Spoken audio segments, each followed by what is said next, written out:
Whether you're watching from Tulsa or across the country, you are a part of this classroom tonight. This is what partnership looks like. Historic Vernon A&M Church has always been more than a building. It has been a witness, a refuge, a place where truth is preserved and proclaimed. And Black History Saturdays was created to ensure that our history is not erased, restricted, or forgotten, but taught boldly, accurately, and in community. Tonight represents alignment. Faith and education, church and classroom, history and responsibility. We are grateful for this partnership because when Vernon opens its doors and Black History Saturdays brings its classroom, our community wins. So settle in, take notes. I see Ms. Sharon on the front with her notepad and her pen ready to go. So let's lean in, because tonight is not just a film discussion, it's a Black history lesson that will be taught by Dr. Karlos Hill. And here at Vernon, we believe this story is sacred. So welcome, and I'm going to bring up my pastor, Keith Armay Sr. Before you sit down, I want to indulge upon you. I know the people are looking at these renderings, these pictures up here. Would you just take a second and tell them what they're looking at and why they see these balloons and these renderings? So these renderings and balloons were here Thursday because we just did a major announcement of a museum that's going to be right below us in our church. If you ever went on a tour here, if you haven't, you need to get a tour here. But this is where people hid for 3 days from the massacre in our basement. And so we're going to preserve the space. We have artifacts to complement the stories that we're going to tell. It's going to talk about the beginnings of the A&B history, the Black pastors who were A&B who helped build the Black towns throughout Oklahoma. We'll touch on the massacre, life before the massacre, after the massacre, and the future, and what we're doing now. And so the Mellon Foundation gave us $1.5 million fully funded for this project. And so we'll be starting on that here sometime in March, and it's going to take about 16 months for it to be completed, but this is something that we will finally be able to tell our story. As the African proverb says, until the lion learns to tell its own story, the story will always glorify the hunter. And I see Eli walked in, Eli Grayson, and I didn't mention we are going to have a section for freedom in history, and that's important because this is not something that we got approval on. We're going to be telling our stories our way, accurately and boldly. And so I can't wait to share that project with you. Amen. A shout out for the visionary. Our visionary is Christy Williams, the founder of Black History Saturdays. We are so grateful for Christy, and for Nat Geo, her sponsor there that she works for. She is a Nat Geo wayfinder. And I affectionately tell everybody Christy's vision for making sure that the banned books were available for everyone, and making sure just because legislation said our history, our story could not be taught, that wasn't the end of the story. She created Black History Saturdays, and I'm so grateful that American Airlines saw value in what she was doing, became a sponsor, and here he comes, General Mills. They saw value, Eli, they became a sponsor of Christy to the point that they decided to put her on the Wheaties box. And not the mini Wheaties, but they put her on there. Yeah. So that dynamite comes in small packages, but she is very impactful, and we are thankful as we watch Black History Saturdays grow. She has preschoolers all the way up to 90-plus-year-old students, and everybody's giving rave reviews and great reports. and we are doubly blessed to have her as a part of the administration and the leadership team here. The new what, honey? Oh yeah, and we're excited to have her as a part of the leadership, as she and Brother Fred Freeman is our steward leadership here at the Vernon Church. And you know, you were over on, at the School for Black History Saturdays, but when you come back, we're right up the street at Langston Tulsa University, the new home of Black History Saturdays. It's modern, it's up to date, and it's accommodating, and tell your neighbor it's free. Come on, y'all, it's free. Amen. We call with the sacrifice of Nat Geo and other sponsors who's able. Breakfast will be available there at Langston University, as well as lunch. And it's not just a bag meal, it's a good home-cooked meal. Chef Cherry does a great job for that. And so we're grateful and we look forward to those classes. But tonight, we're here at Vernon. And give a shout out for Dr. Karlos Hill. This distinguished scholar, historian, and truth teller, and that's what we need more of. I've met him and been blessed by him. I've heard him. I've sat at his seat. But I'm going to give you all some of the formal things off of his bio. He's a professor, a researcher, one of the nation's leading voices on the history of racial violence and memory in America. He serves as a professor at the University of Oklahoma, where his scholarship focuses on lynching, the civil rights movement, the Black freedom struggle, and how communities confront difficult histories. He is the award-winning author of Beyond the Rope. Give God some praise. The impact of lynching on Black culture, memory, and the murder of Emmett Till. Works that have helped reshape how America understands racial terror and its lasting impact.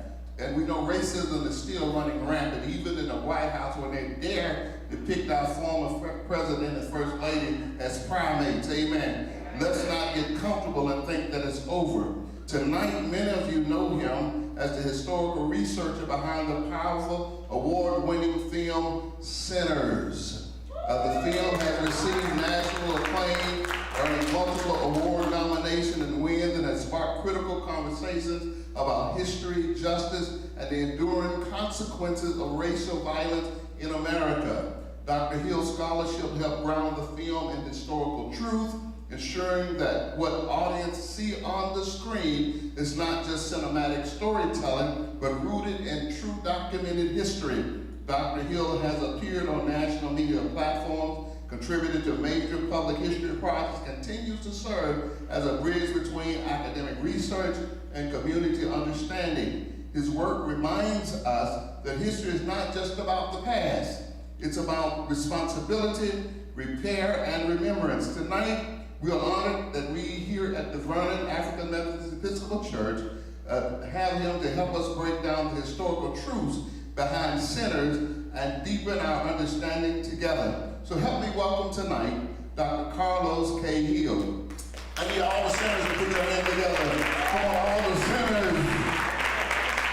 Come on, all the sinners, welcome him. I see some of you on clapping. Yeah. Tell your neighbor, that means you too. That means you too. You better understand the word. The word does not say y'all have sinned. It says all have sinned and come short. Aren't you thankful for his grace that forgives us for our sins?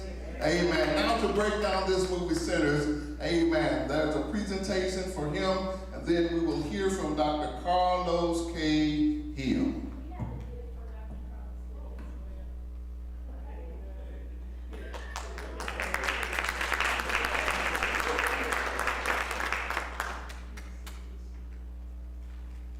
Bless you, and we're thankful tonight. This is the first time Black History Saturdays has been streamed. So shout out to Dr. Megan Myers and Kevin Myers upstairs who's taking care of all the video. Shout out. Thank you so much, Pastor Mays, for that generous, overly generous introduction. My grandmother would say if she heard that, you sure enough sound like somebody. So you better act like somebody. So thank you for reminding me of my grandmother as I began to talk about the Mississippi Delta I grew up in the Louisiana Delta, the cousin of the Mississippi Delta. And so I learned so much about the Delta from my grandmother, Alcine Too Sweet Winston. Alcine Too Sweet Winston.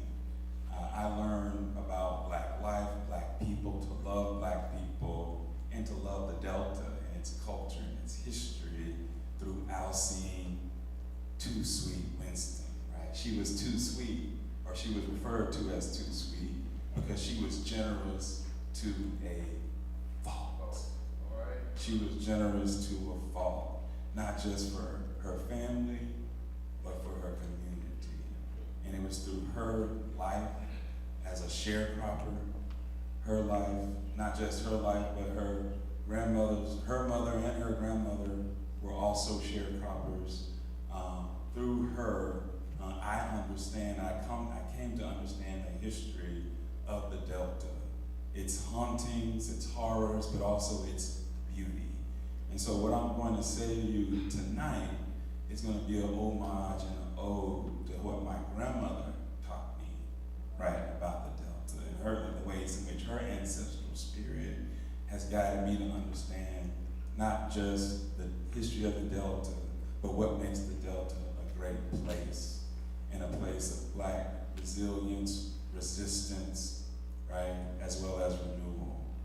And so, before I get into any of that, I just want to say thank you for Christy Williams, Black History Saturdays, for welcoming me into this historic and sacred church, Vernon A&B. Amen. It is always an honor and a privilege to be here and to speak about anything, but certainly to talk about the history of this church as it's connected to the race massacre and to the national story of race. It's always a pleasure and privilege.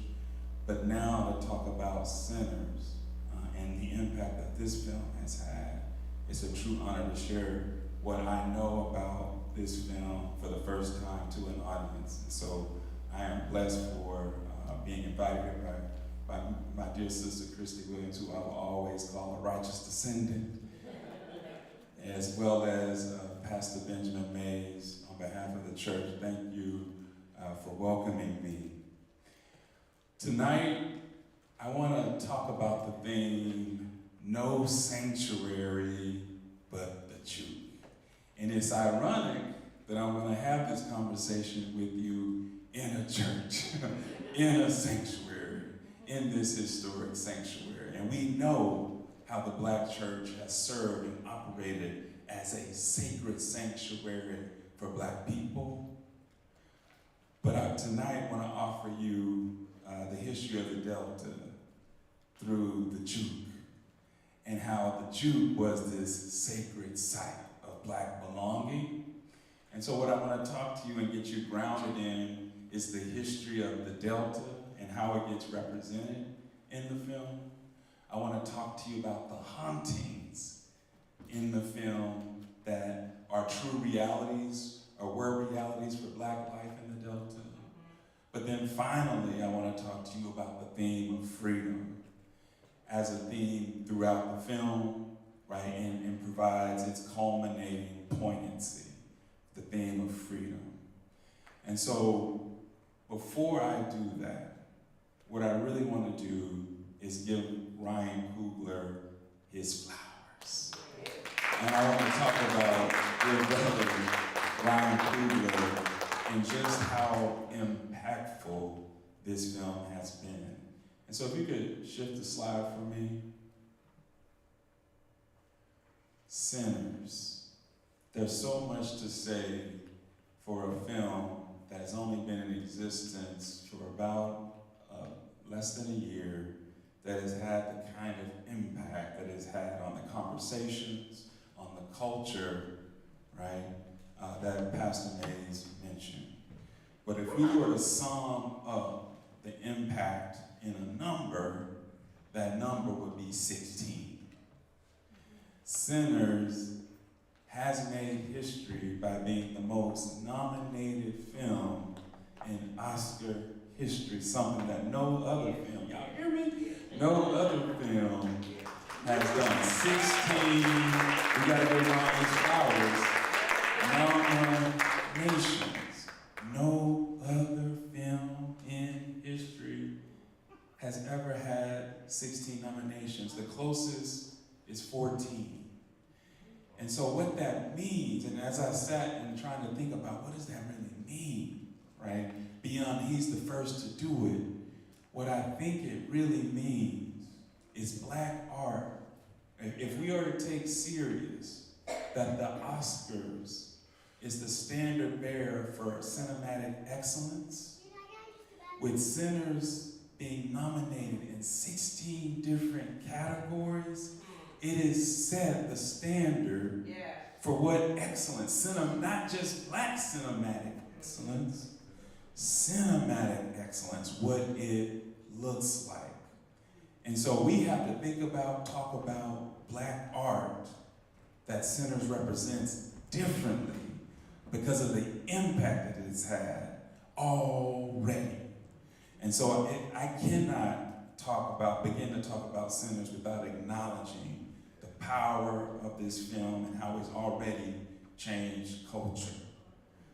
What I'm most excited about in terms of how this film has made history is Ryan Coogler made a historic agreement, right, with Warner Brothers that after 25 years of Warner Brothers owning Sinners, it will transfer the rights, the IP rights, to Ryan Coogler and family. Wow. And so that is also unusual and a rare first for black art. And so why that is so important to me is if the film is about the ways in which black people are prevented from owning, then it's poignant and poetic justice that the film that depicts it, the film that's made history depicting it, is black owned. And not only black owned by its creator, Ryan Coogler, and will be to the benefit of his family and community for many generations thereafter. For me, that is so powerful and profound. That's a part of setting a new standard for black art, one which is we can talk about its excellence and the need for black people to own it into the future and benefit from it, not Warner Brothers and the other big conglomerates. There's so many things that we could say, that I could say, in terms of Ryan Coogler's significance to black art and to creating new standards for black art. But what I really want to talk to you about tonight is my relationship to this film. Very early on in Brother Coogler's process, he reached out to me to talk to me about the Mississippi Delta. And so in April of 2023, I had a conversation with Brother Coogler about the themes that I'm gonna talk to you about tonight. And first and foremost, for me, I wasn't so much his historical researcher as a brainstormer and consultant around the life and legend of traveling bluesman Robert Johnson, who's known as the king of the Delta Blues. He wanted to pick my brain on Robert Johnson, his life and legacy, because I had written about Johnson, the blues, and lynching, and how the blues was a potent antidote to the misery and the suffering that lynching racial violence created in the Delta. And so Ryan saw me talk about Robert Johnson on a Netflix documentary, Devil at the Crossroads. And in that documentary, I tried to serve the same role, talk about how blues music became this way of speaking back powerfully and profoundly to the terror of lynching and racial violence. And so it was through that connection and through the conversation that I had with him beginning in April of 2023 that I began to brainstorm with him and talk with him about how we could bring the true, authentic history of the Delta alongside the story and the history of the blues, right? And how it impacted that culture, how to bring that alive. And so what I want to spend time talking about tonight is that story, and how the history informs that story, but more importantly, the meaning that we might take from that. And so when I think about this film, and if I were to provide a thesis for this film, I would say that more than anything, this film is about Jim Crow Mississippi, and particularly the Mississippi Delta in the 1930s. And the 1930s is really important because it's also in the 1930s the era of the Great Depression, so intense poverty, as well as prohibition, right? The prohibition of alcohol, or what they called at the time, intoxicating drink. And so the film is set in the Delta in October of 1932 amidst the Great Depression and during the era of prohibition.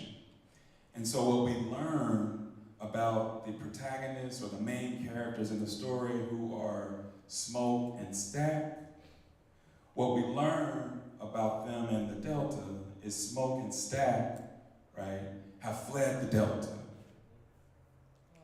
7 years prior.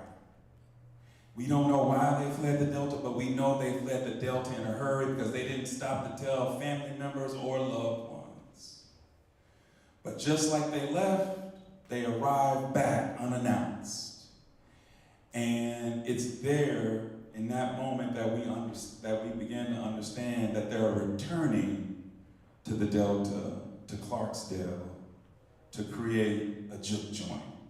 They have a freedom dream of owning and operating a junk joint in the Mississippi Delta, a place that they had fled before, but now they return home to do something both for themselves and their community. And so the film becomes about how worldly and otherworldly horrors, this is a vampire film, how worldly and otherworldly horrors conspire to prevent those twins, Smoke and Stack, from owning and operating a juke joint, but more importantly, from achieving their freedom dream, their dream of economic independence and empowerment for themselves and their community. And so what I want to really talk about is how the film, in so many ways, helps us to understand through worldly horrors, lynching, racial violence, terror, and otherworldly horrors, vampires, how Black life in the Jim Crow South, and this is where my grandmother comes in, how Black life in the Jim Crow South was made impossible. That Black people in the Jim Crow South lived without sanctuary, beyond sanctuary.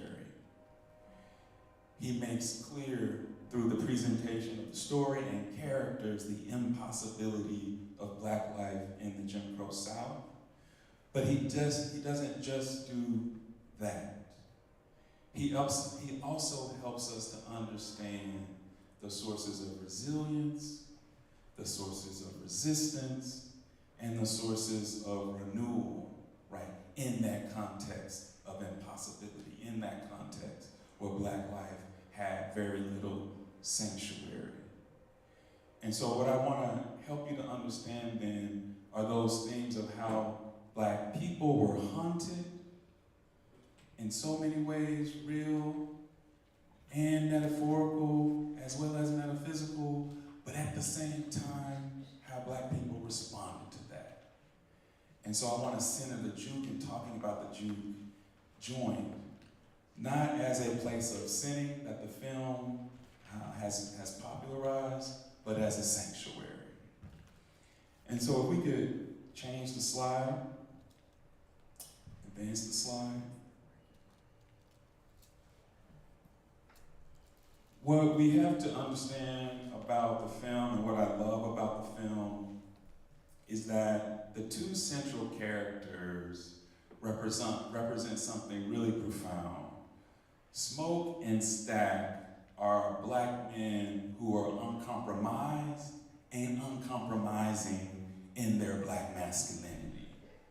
They are proud Black men, and they will not allow anyone to disrespect them, white or Black.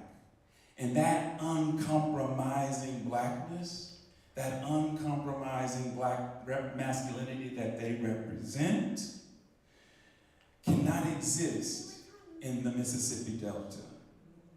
And because of that, and we don't know exactly why they flee, maybe it's because Smoke and Stack, Smoke, as revealed in the film, kills his father, and because of that, and in protection of Smoke, in protection of Stack. And so they may have fled because of that, or they may have come across the wrong white man, and they had to flee, right, in fear of retaliation. We don't know why, but we do know, right, from the film, that they have an uncompromising Blackness. And they refuse to be called boy or talked down to in a subservient way. And so this is why I believe they had to flee the Mississippi Delta, but this is also why when they flee from the Delta to Mound Bayou, this all-Black town that is referenced throughout the film, this refuge, this place of promised land where Black people own property, businesses, etc. They flee there, but because of their reputation and the reputation of their father, they are shunned by the community. And they end up leaving the Delta and Mississippi altogether and traveling to Chicago, where they become involved in organized crime. And what's so powerful about Sinners that really resonates with me is Smoke and Stack, in talking about their relationship to Chicago, they say that Chicago is just Mississippi with tall buildings instead of plantations. The same horrors that they found in Mississippi, they found in Chicago, not just because they were Black, but because of the uncompromising and uncompromised Black masculinity that they represent, that had no place in the Delta. I'm reminded by Emmett Till, who also not necessarily representing uncompromising Black masculinity, but Black innocence. That had no place in the Delta as well. And so what I'm trying to express here is the Delta made Black masculinity an impossibility. The Mississippi Delta made Black ownership and independence an impossibility.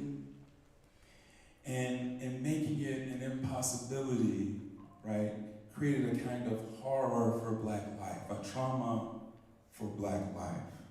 And so through the lens and the life of the twins, their experiences across the Delta and Chicago, we see how in their life, right, and in their struggle, the impossibilities posed, that Blackness and anti-Blackness posed. While they are the central characters, there are other characters, I think, in the film that really help us to better capture the impossibility of being Black in the Delta. If we remember from the film, the older or the elder traveling bluesman, Delta Slim. Delta Slim tells a not only powerful story of the blues, but a powerful story of his experience connected to the blues. I'm reminded by the scene when Delta Slim is traveling throughout the countryside and he comes across fellow plantation workers that he knows, and he tries to encourage them because he had been there before. But he had lifted himself out of the cotton fields by becoming a traveling blues man, and that's the same thing Sammy or Preacher Boy wants to do. But he also tells a cautionary tale of what happens when black men aspire. He tells a story, Delta Slim tells a story of how a fellow traveling blues man decides to take the monies that he's earned and to set up a church in Arkansas, in rural Arkansas. And on the day that he's about to leave, he shows the money. He makes the mistake, the tragic mistake of showing, or sort of making the mistake of overshowing the money that he had. And that caused the train director to tell the Klan that there's this black man who has all this money. We should take it from him. And this man, his friend, his traveling blues man, is lynched because of his possession of wealth, but also his aspiration to leave the Delta to found a black community or a black community church in a different community. The ways in which the plantation economy kept black people trapped.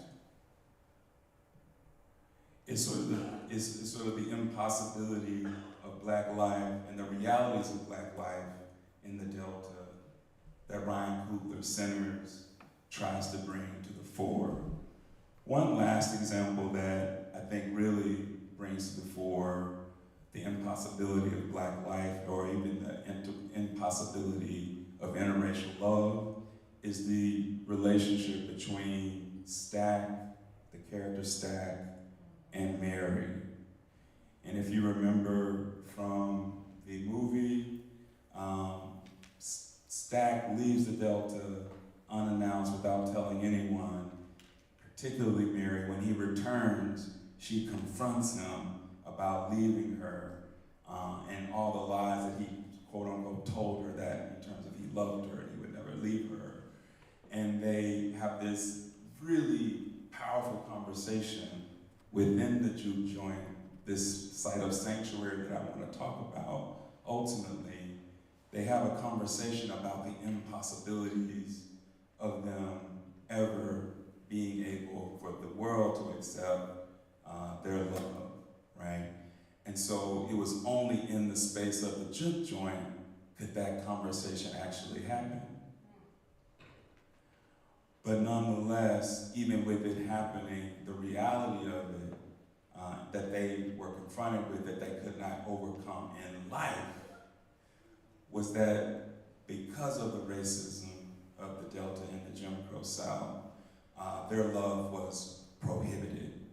In the terminology of today, their love was banned. And so, again, through these characters, Ryan is trying to help us to understand the realities and the impossibilities of black life in the Delta. And in doing so, what he tries to help us to understand is the importance then of the juke joint. The importance of the juke joint, not as a site for sinners, but as a sanctuary. And so it's that part that I want us to focus on. And so if you could shift the slide for me.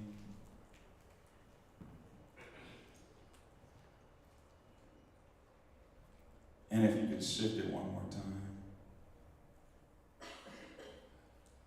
And so the juke joint, as a site of sinners, is where the film gets its title.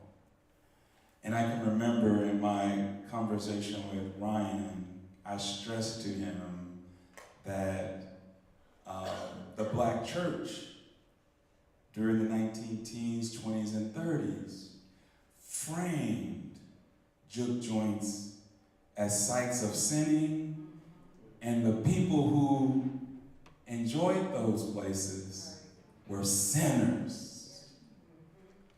They were sinners, Ryan. They were sinners, sinners, sinners. And so that became the moral drama of the film. Were these juke joints sites of sinning, or were they a sanctuary? Was it as Uncle Jed, Preacher Boy's father, said, there is nothing good that will come from that place of sinning? Or was it what the Smoke and Stack twins believed it was, a place where people from the plantation could come and relax and be themselves and spend their own money, their hard-earned money that they had toiled for in the fields? What was it? Which was it? And so I think resoundingly, Ryan, and despite the title of the film, Sinners, what he tries to help us to understand is how it was a sanctuary given the impossibilities of black life in the Jim Crow South. The juke joint as a site where blues was most frequently heard, and because it was a site most frequently heard, a place where our history, our miseries, our stories were centered, that place, that site was a site of community. That site was a site of pleasure in a sea of misery created by the plantation economy, lynching and racial violence that was always a threat. And in the film, Hogwood, the mean, racist sheriff, is that haunting presence, that violence, the violence of the Jim Crow South was always lurking. And so the juke joint as this sanctuary among other sanctuaries like the church provided this outlet where black pleasure, enjoyment of body and spirit could take place. It was a site of community, and if even from the film we can tell that this is what Ryan is wanting to accomplish. It took the whole community the whole day to make sure that the grand opening happened. The juke joint was a site of community, not just one of pleasure. And so when I think about juke joints as sacred, it's the relief, the spiritual relief even, that these spaces provided amid the backdrop of the impossibility of black life in the Jim Crow South. We know that this space was sacred because if you remember from the film, the only people that were truly allowed in was the community. And even if you were white, even if you were Asian, and I'm so happy that they portrayed the multiracial history of the Delta in the film, that it wasn't just a black-white society as often depicted, but it was a multiracial society. But nonetheless, what it depicts is the only people welcome in this sanctuary were those who belonged to the community. Even if they were white, they could belong to that community. And we know spirits, as powerful as they were in the film, could not enter that sacred space without being invited. In that way, trying to really reinforce and emphasize how the juke joint wasn't just a site of pleasure, it was a sacred space of belonging and spiritual relief for the community. And so the horrors that are visited upon it are attacks upon that very thing, on those very features and those elements that the juke joint made possible for Black people. What I most love, though, about the film and how it presents juke joints is not just sort of as authentic sites of community. I love how it tells the story of our people through the juke joint. If you remember the scene here depicted on the right, where Sammy begins to introduce himself and tell the audience who he is and sing his first song. As he gets deep into that song, the atmosphere and the environment begins to transform. We are instantly transported and simultaneously to past and to future. And so we see, and we know this because we see scenes of dancers and drummers in ancient Africa. We see hip-hop break dancers and performers into the future. We even hear funk and soul into the future, all while blues is being sang and danced to.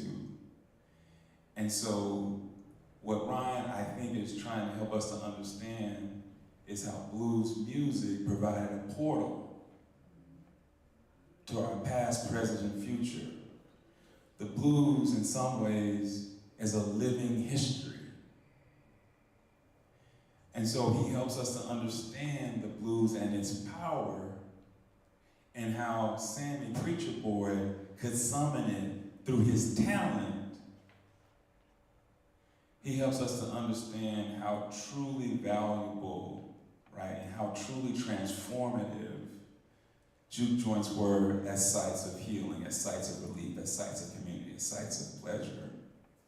He helps us to understand that through telling the story of our experience through the blues, how it can take us into the deep African past, all the way, we can chart it all the way from there to hip hop. And so in that way, blues is powerful, a powerful art form. And blues men, traveling blues men like Robert Johnson, who seemingly had the great power of connecting with people through blues music, right? They transported people to those places through their lyrics, through their words, and through their songs. It's that ability to transport that attracts the otherworldly horrors. And so Sammy, the would-be traveling blues man, discovers his great talent, but doesn't know the otherworldly horrors that want to exploit it. And so Remnick, the vampire, who attacks Club Juke, this establishment, this would-be Black-owned establishment in the Delta, Remnick attacks it because he sees the great power and value of blues music as a vehicle for transporting between past, present, and future. He wants to exploit, ultimately, Sammy's great talent to do that by taking possession of his body. And so, whether we're talking about worldly haunts or other worldly haunts and sinners, Black people's lives are constricted by, right, those things. And so the blues and the juke joint became this powerful space for the community to enjoy and thrive and survive.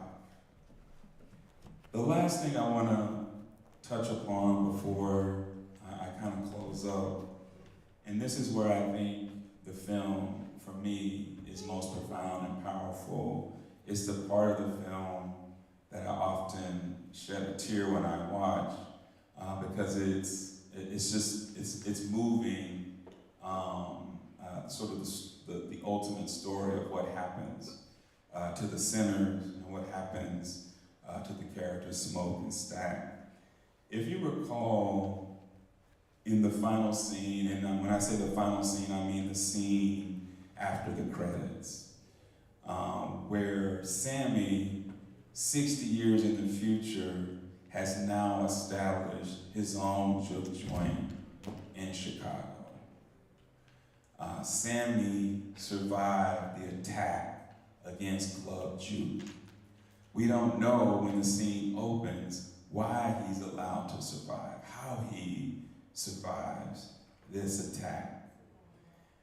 But what becomes clear from the conversation is what that day, even with that attack, even with the impossibility of Black life that I've talked about during this brief talk, Sammy says to Stack, before the sun went down, that was the best day of my life.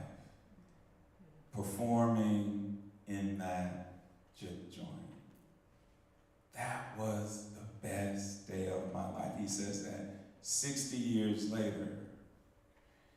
And Stack, somewhat surprised, says in response, that was the best day of my life too. That was the best day of my life because that was the last day that I saw my brother. That was the best day of my life because that was the last day that I saw a sunrise. But what he said at the end is what is most profound. He said, and for 2 hours, we were free.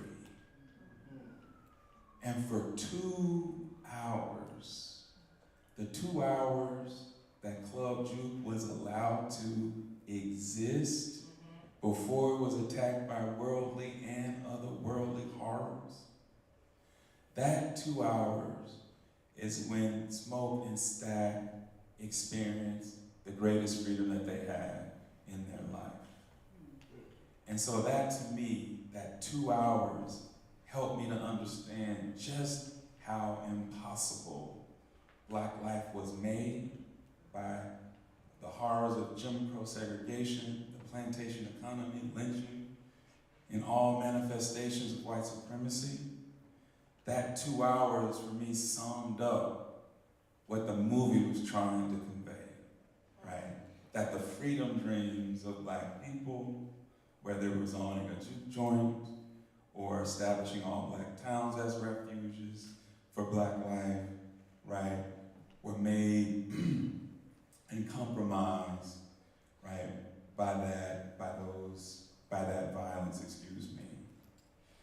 And so for me, when I think about Ryan Coogler's juke joints, I think about freedom. I think about the ways in which blues music transports us and connects us and tells our story. I think about the ways in which juke joints provide a community in a sea of intolerance. And so in that way, Ryan Coogler helps us to understand something powerful about our history, about our culture, about the depths of resistance and resilience. And for that, I so deeply appreciate him and this film and how he brought the history of the Delta to life in ways that affirm Black people, Black humanity, Black culture, and do it in ways that create excellence for the next generation to come. I haven't been able to tell Ryan this, but I'm looking forward to the day when I can tell him that I love him as an artist and as a creator and how he is bear witness to our story. And so with that, I'm gonna pause and hopefully there's some questions for me. Thank you, my dear people.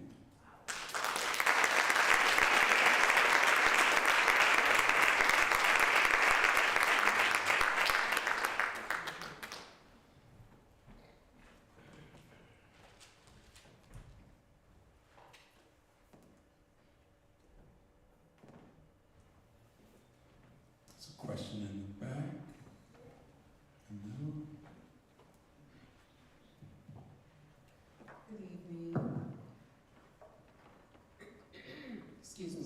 I don't know if I have a question or if it's a comment, but I did see the movie 3 times. And the reason I did is because each time I left, with questions.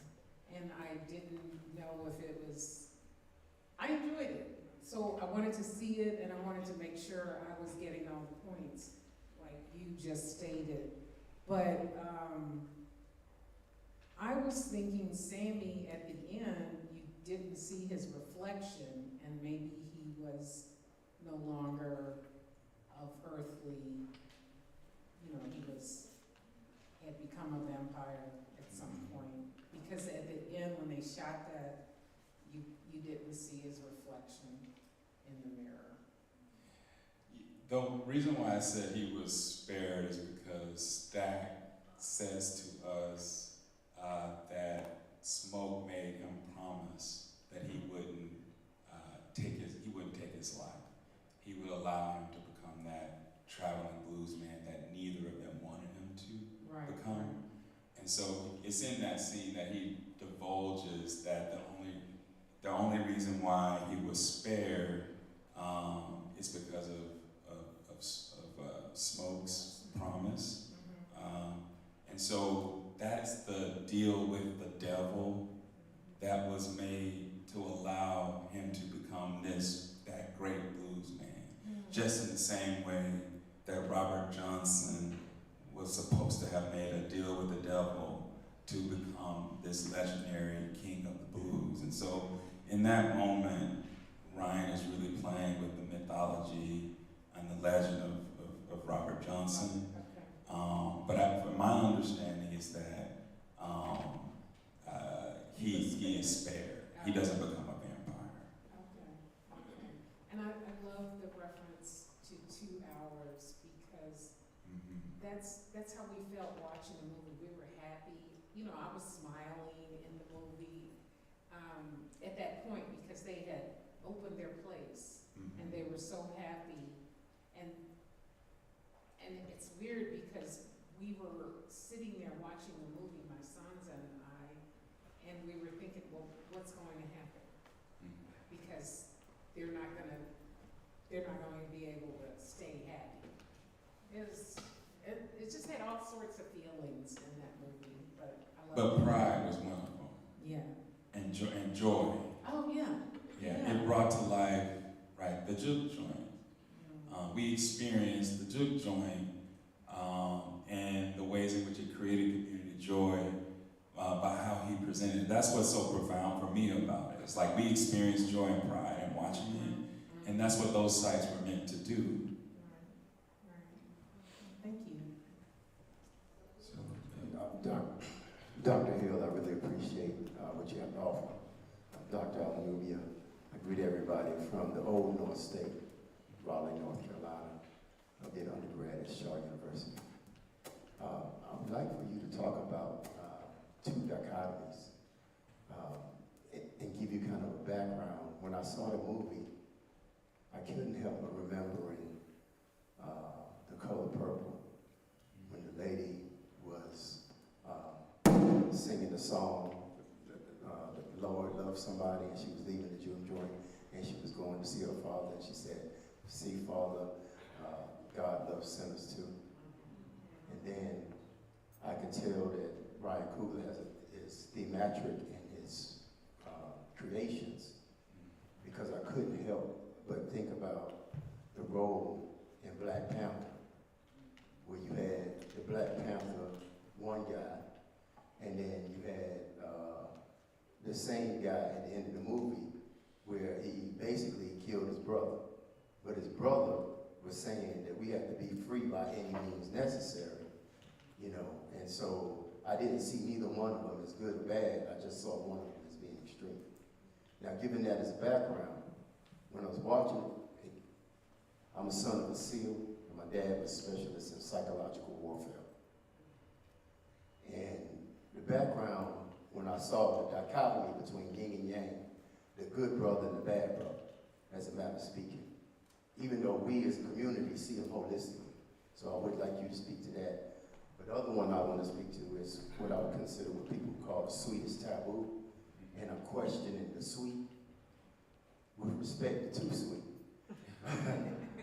Because when you talk about Emmett Till, and you talk about the taboo, and you talk about Wesley Snipes had that Jungle of Love or whatever that was earlier, the Caucasian lady turned out to be the bane of their existence. You can love who you want to love. I'm just seeing how they twisted it a little bit.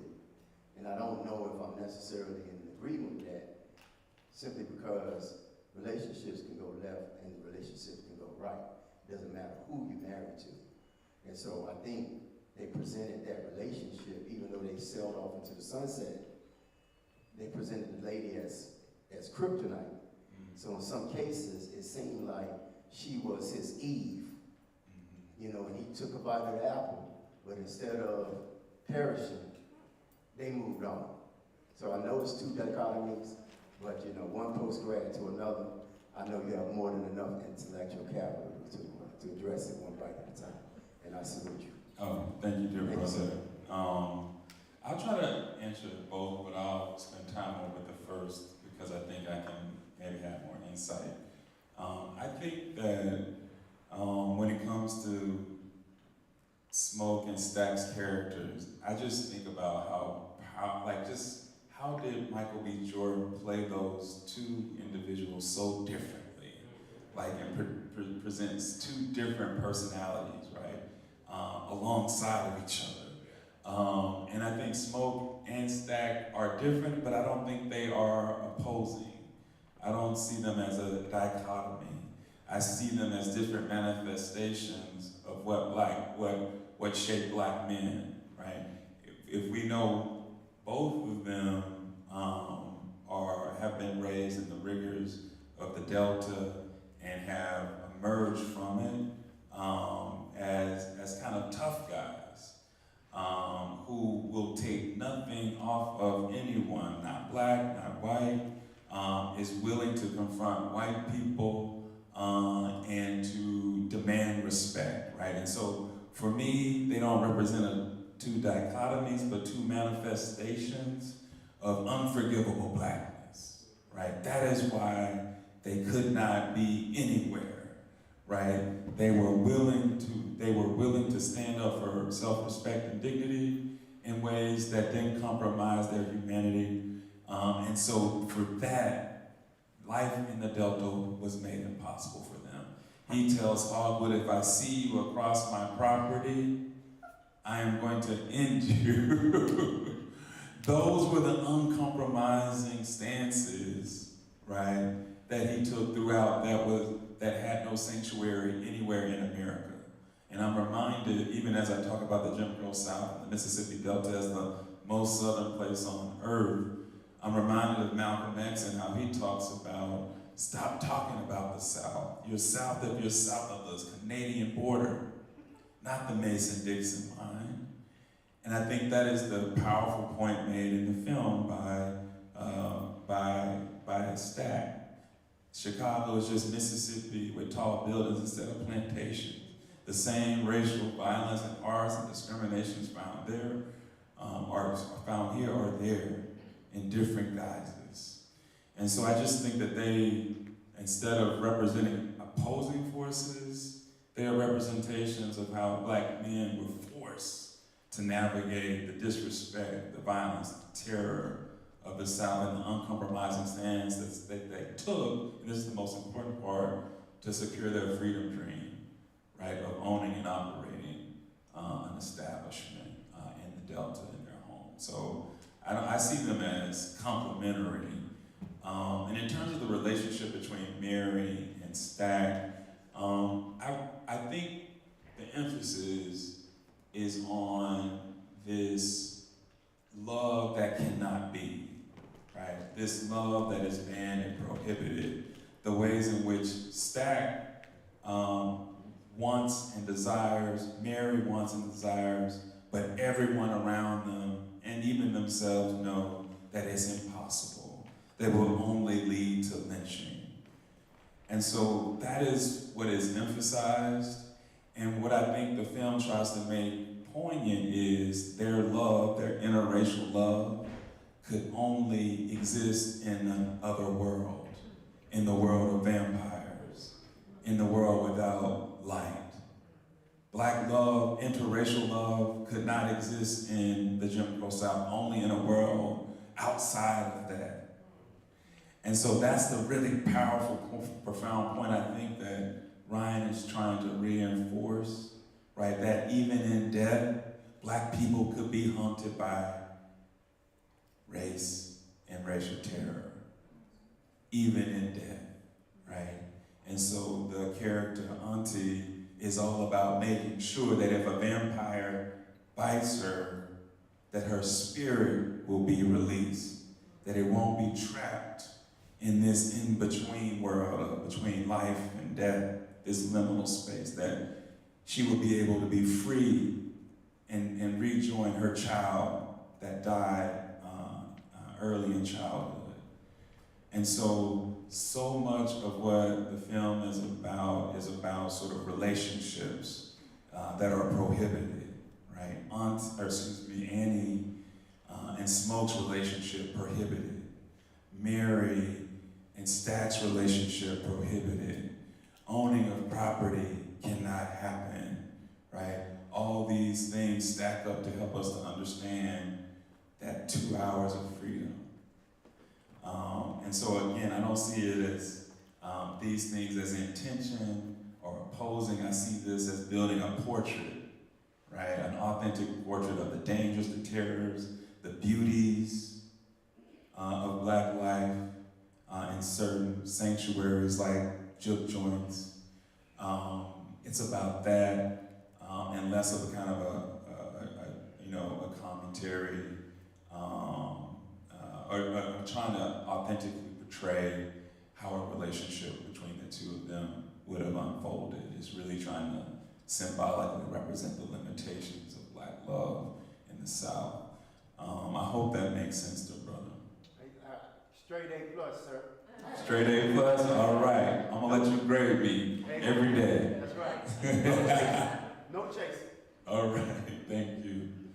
And I would love to just lean into the conversation, but I know I want to be respectful of time, so I'm here as long as Pastor Mays and Christy will allow me, but I would love any, not just questions, reflections, because I have become a huge fan of the film and really love to hear how people experience it, because I've had such a powerful experience. I cry every time I watch this film because it takes me to that place.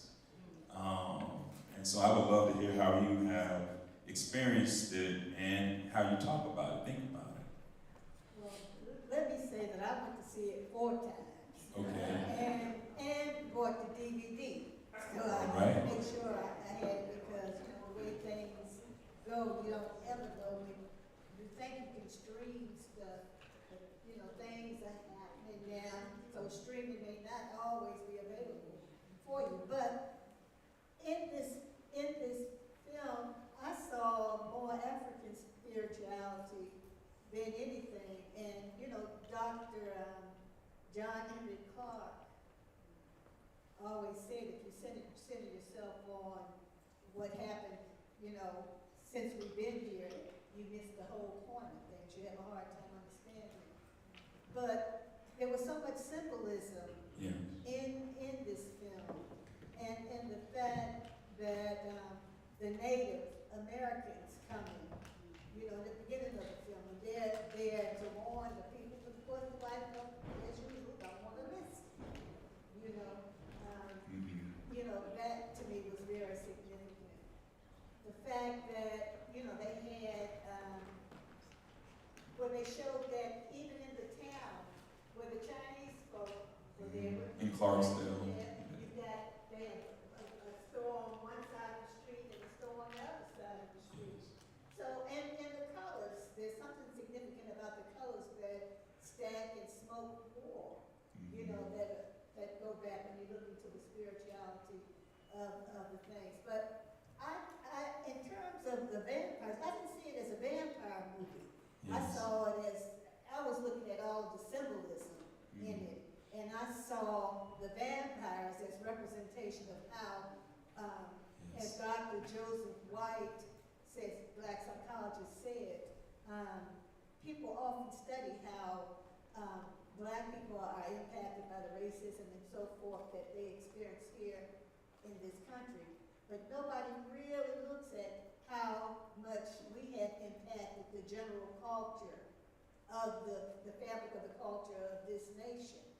And I saw that in there, and there was so much ritual. And one of the things that really gave me chills was, like you said, when Preacher Boy or Sammy was playing, when they did that rain dance, that took me all the way back to the African rituals and the gungu, the ancestral worship that was very important in that. So I didn't see it as a vampire movie. I say that. It wasn't a vampire movie for me. And I think in terms of waiting for somebody to acknowledge this film, and the fact that Delroy, I said ancestors had to be engaged in that, because Delroy Lindo, the significance of that brother, remember when the African burial ground in New York, when they took out all of the bones and the people protested and laid down and tried to prevent all that from happening. But when they were being reinterred with the carved little caskets from Ghana, it was Delroy Lindo that was heavily engaged in that. So seeing him in this film just ties it all. Oh God, I think she'll be talking about it.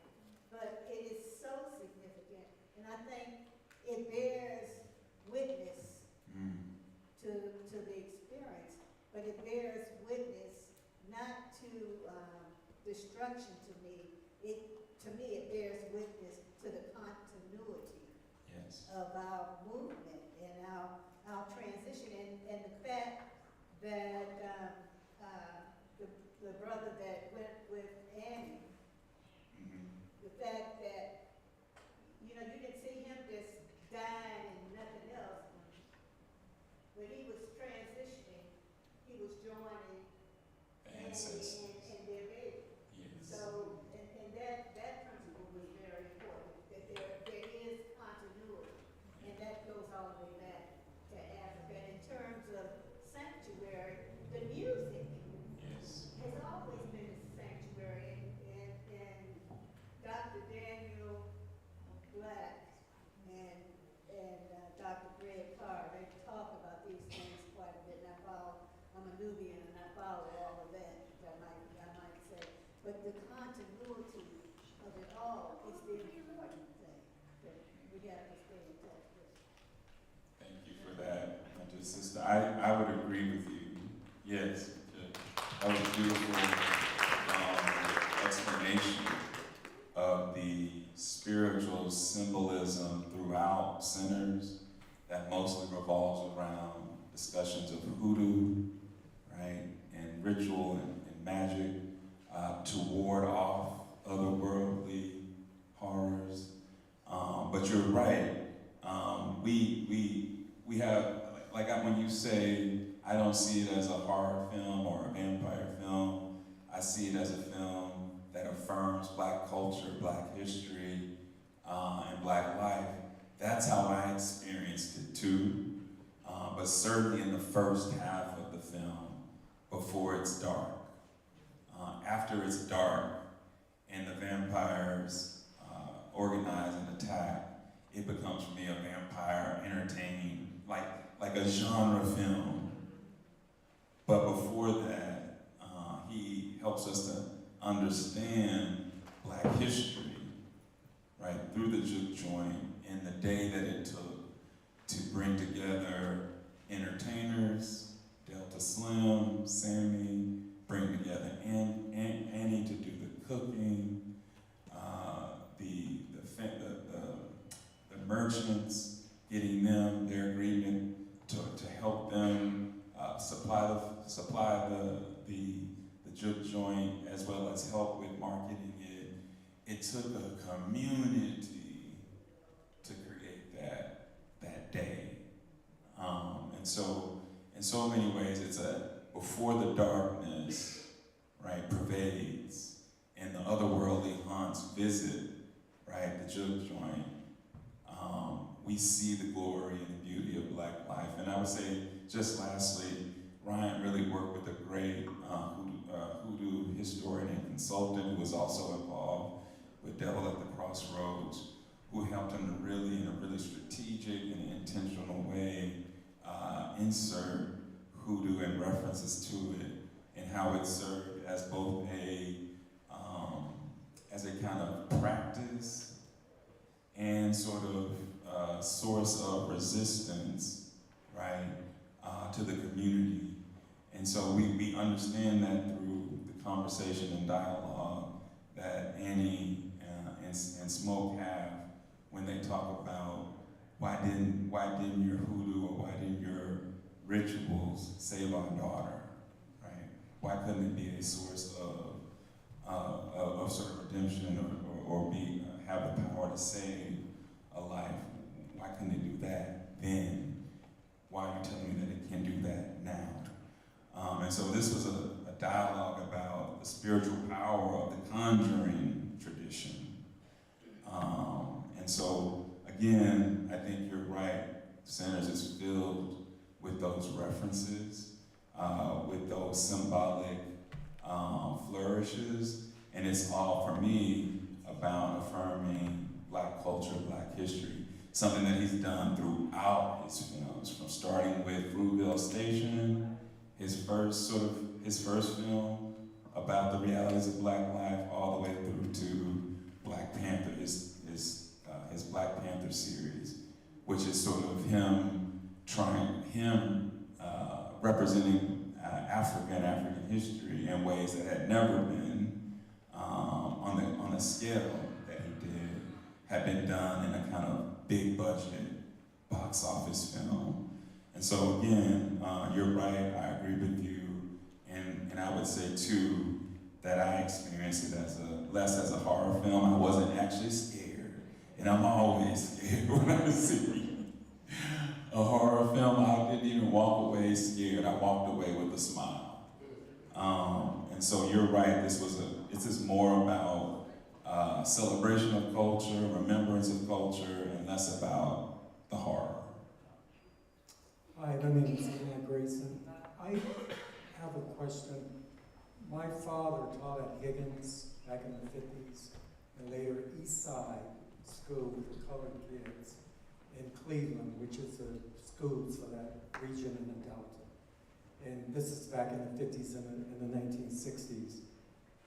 I'm curious, have you guys talked to the people in the Delta, in Greenville, and places like that, about the film? What do they think about it? Because much of the Delta is still the same. Mm-hmm. You know, when you drive through there, you see buildings that have been there since the turn of the 20th century. You know, so it looks the same. The restaurants you see are old buildings, really good food, but they're very old buildings. The people you talk to they pass these stories down. So when the movie came out, did you guys go back just to get a reading how the people in that region saw the film? What I know is, and I wasn't involved with this, but what I know is when Centers opened, in the weeks after its opening, Ryan and his team made a point of traveling to Clarksdale, a place where I don't think there was a working theater.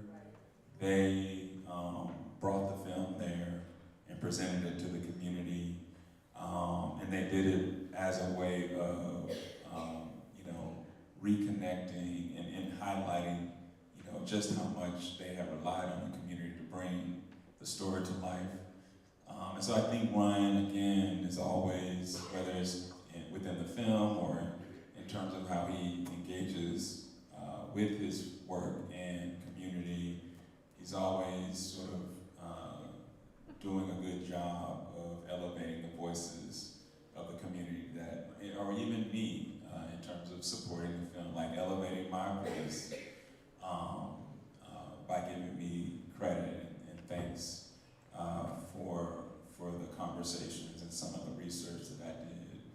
shared with him about the Delta. So I think he's all into, lifting as we climb, that great African-American sort of ethic of seeing ourselves as interconnected and interdependent. He really represents that. So I'm so happy for his success and his continued success. Dr. Hill, Yes. thank you for being here tonight. I want to focus quickly on the character of Remick. Yes. Remick was the villain. Yes. And I see this character as a metaphorical oppressor. Yes. Okay, and so thinking about how this character was written and how he hid his true nature behind the facade of friendship, what do you think Ryan Coogler really wanted viewers to take away from this particular character, to put a spotlight on allyship and cultural closeness? I mean, Remnick is the monstrous, otherworldly presence that, as you outline, prey upon, right? He preys upon life, but especially in the context of the film, Black life and Black culture. Remnick is there because of Sammy's immense talent and how he can transport people to other realms, the spiritual realms. My dear sister mentioned here, within the context of the juke, he could do that. That was his great power. That's the same power that Remnick wants to extract, right, from taking possession of Sammy's body.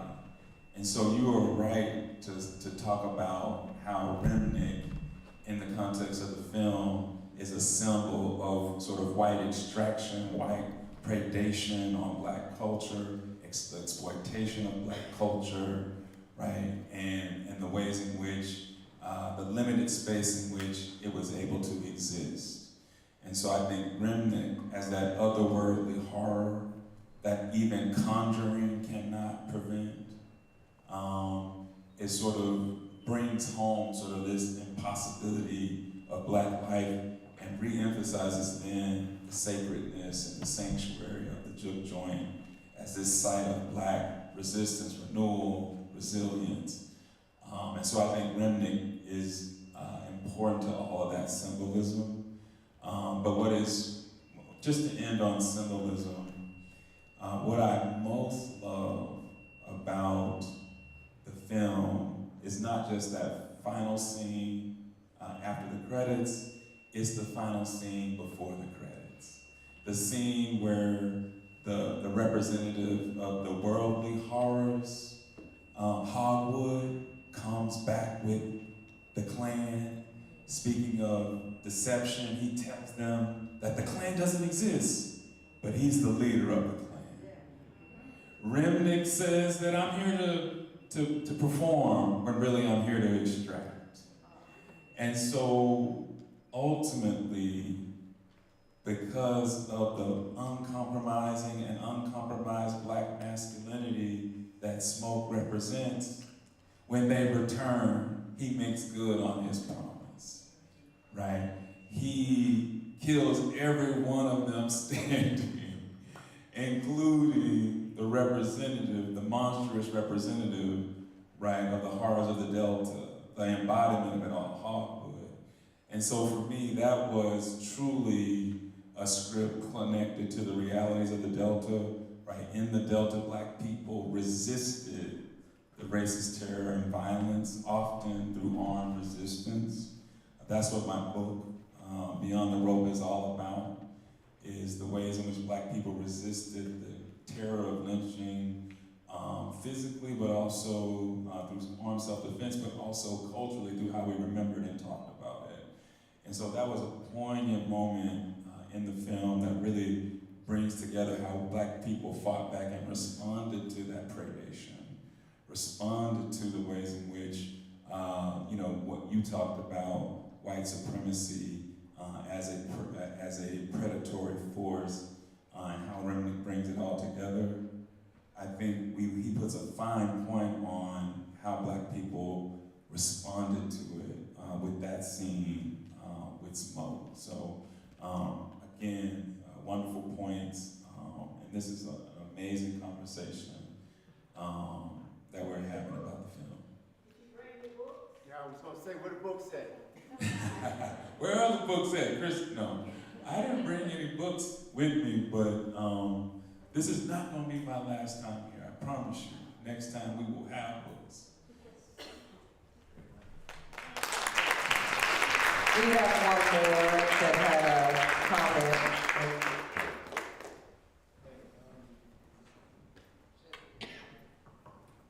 One more question? Okay.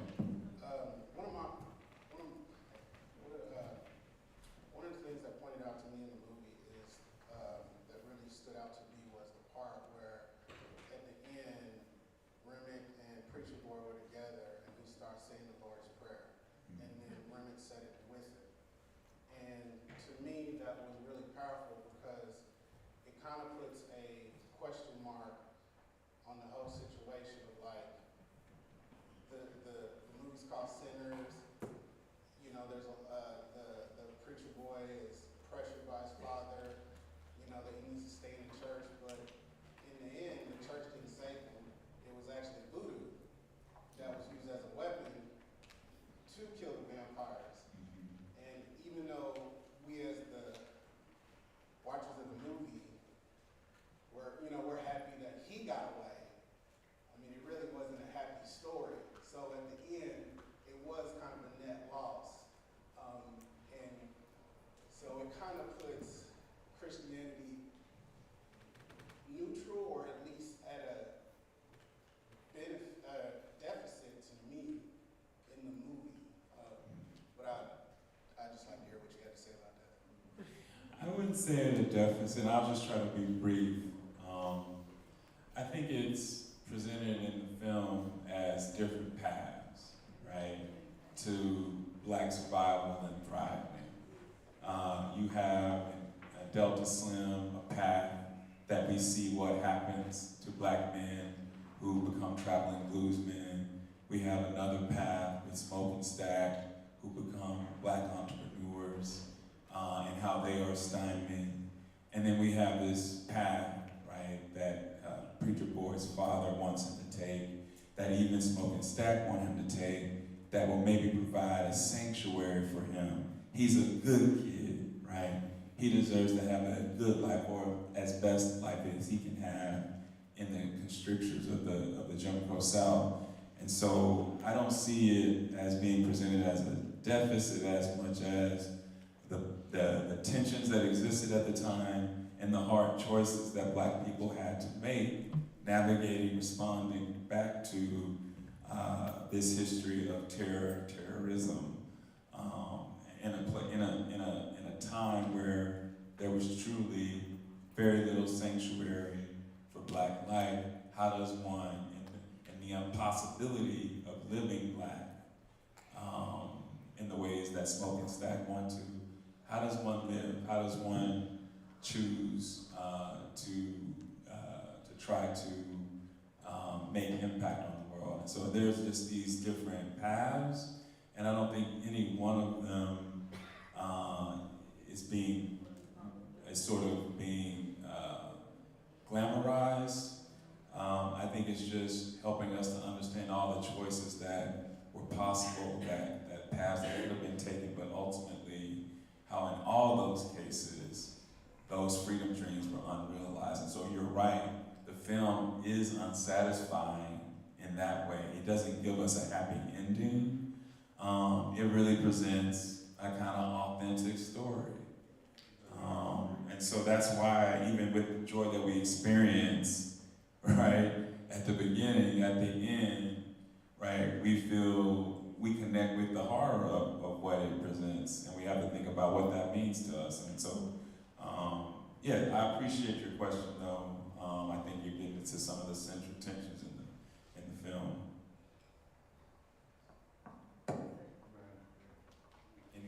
Are we good? Thank you, dear people. Thank you so much. I'm going to pass it to Give Dr. Benjamin Hill a hand. I had to get it back. Yeah, Dr. Karlos Hill. I said that because one of the pioneers, a great former pastor of this church, from the 1940s through the 1960s, when Vernon was the first mega church in Oklahoma, with over 800 members, was Dr. Benjamin Hill. And I see some people here who were baptized under him even back then, and his work lives on, and you're going to see and hear more about that through the Vernon Witness. Dr. Karlos K. Hill, didn't he do it? Give him a hand. Awesome. Before I present the founder of Black History Saturday to close us out, there's 2 quick things we want to do. As we're aging and going through health challenges, Thrive Together Wellness is an awesome ministry here at Vernon Church, and it's free. It's free, and I'm going to be looking at chair exercises and different things. Dr. Megan Myers, one of our members here, who's a pharmacist who gives her time as a wellness coach. Come, Megan, and tell them when they can come, what's available. Well, thank you, Pastor Mays, and just such a blessing to stand before you here today with my great friend Christy, and also with Dr. Karlos Hill. It was amazing. Thank you. But yes, as Pastor said, I'm a pharmacist, but also a personal trainer and health coach, and I do volunteer my time with an organization I started, Thrive Together Wellness, that is focused on nutrition, movement, and connection, wanting to make sure that we form community that's healthy community so we can go out and keep doing the work that everyone's talking about here today. So we do meet on Tuesdays and Thursdays at 11 a.m. in the basement of the church here. We do chair exercises and mobility classes to help us stay in shape, make sure we prevent falls, stay mobile, all those things. It's free to the entire community. We'd love to have you come out or spread the word to others. So thank you so much. How much does it cost? It is free. It's Absolutely free. Private training at the gym is one thing, but what's here at Vernon, she gives to us for free. And come out, these chair exercises will wear you out.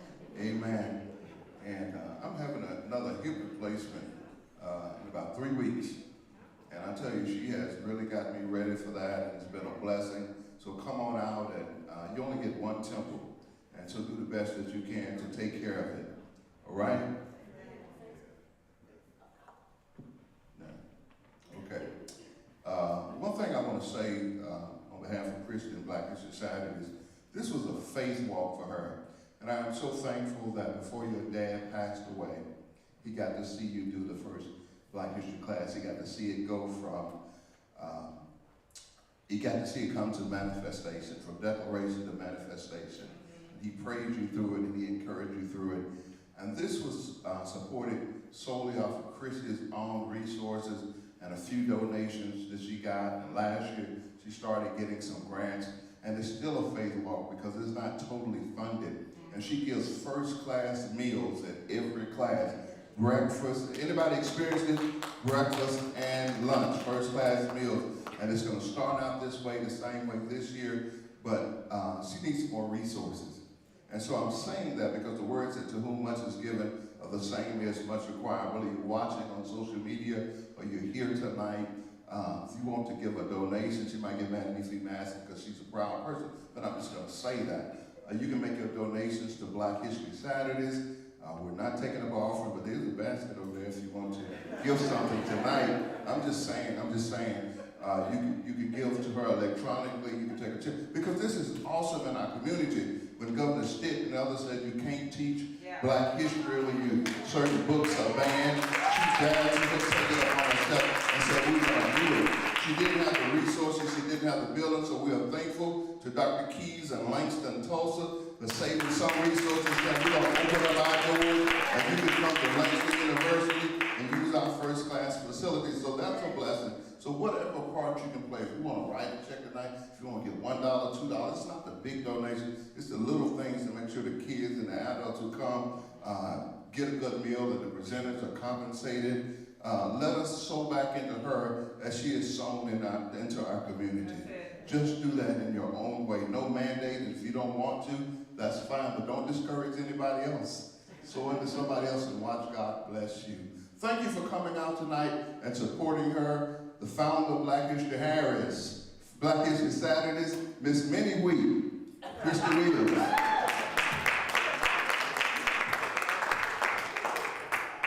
I wasn't expecting all of that.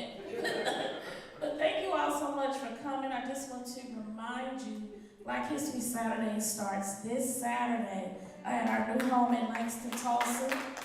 It will start at 9 a.m., so make sure you are there. This is so exciting. National Geographic was so excited when I told them that our new home will be in Langston, Tulsa. And so Black History Saturdays is supported by National Geographic Society. And Pastor Mays is right, they fund so much, but there's more and more people coming, and I'm excited about that. I really am, but I am super excited again that National Geographic Black History Saturdays will be partnering with Langston, Tulsa, HBCU. There's no better place to teach Black history than at our HBCU right here in Greenwood. So, but a shout out to my educators, Ariel, Camille, Angela, Tia, Dr. Dwayne Dickens, Q, and our city councilor, Vanessa Hall Harper over here.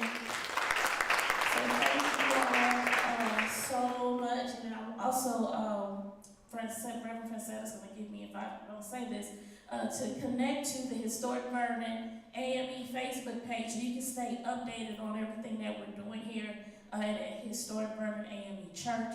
So don't just let this be your one-time coming. We'd love to see you on Sunday as well. We really have a good service and a good pastor, so just come and check us out sometime. And to my dear brother, Dr. Karlos Hill, I can't thank you enough. Dr. Karlos Hill made sure I was a part of the Berlin Fellowship, and so we go to Berlin. I've been twice now. And so he keeps me in the loop in that. I'll be going to Boston supporting Widen the Circle through our fellowship here in the next, April. Is it April? Yeah, April. We'll be there. So you've been such a great friend and a supporter of me and Black History Saturdays. And Pastor Mays always tell the story about him and I didn't get along. And remember, you and I, it was really me fussing at you all the time.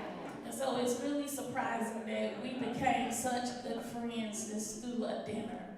And so I can't get along with anybody. I can't too. But through a dinner we had, and so we became really good friends, and I am so grateful to know you and to call you my brother. And thank you for coming whenever I ask you to. I appreciate you so much. All right. Eli Grayson, thank you. Eli, can you stand real quick? I want to just stand up, please. Eli Grayson has been fighting for freedmen forever in this community. And so I am so grateful for the work that you have done. Eli has helped me find my lineage through the Creek Nation, and he is still fighting. And so I love you for that, and people need to know you and what you do. So if you didn't know, his radio show, Red Indian and Table Talk, I said it all wrong, didn't I? African and Indian Table Talk on KBOB is now on Wednesdays at 1 p.m. And so it's a great conversation there of history of freedmen through Indian territory. Great information there. So, and thank you to my Vernon family. Can my Vernon family stand up real quick? Thank